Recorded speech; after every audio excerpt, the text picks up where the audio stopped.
তুমি কি জানো জগন্নাথ দেবের মূর্তির ভিতরে এমন কিছু আছে যা কেউ কোনোদিন দেখেনি? ওড়িশার জগন্নাথ মন্দিরে হয় এক রহস্যময় অনুষ্ঠান, নবক্লেবর। এই সময় পুরনো মূর্তি থেকে নতুন মূর্তিতে ব্রহ্ম পদার্থ স্থানান্তর করা হয়। কিন্তু শোনো ভয়ঙ্কর ব্যাপারটা।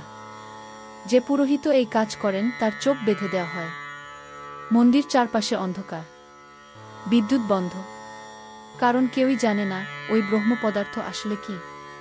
লোকমুখে শোনা যায় এক পুরোহিত একবার দেখার চেষ্টা করেছিলেন।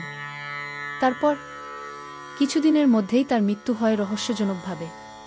তাহলে বলো, ওটা কি সত্যিই শ্রীকৃষ্ণের হৃদয়, নাকি কোনো অজানা শক্তি?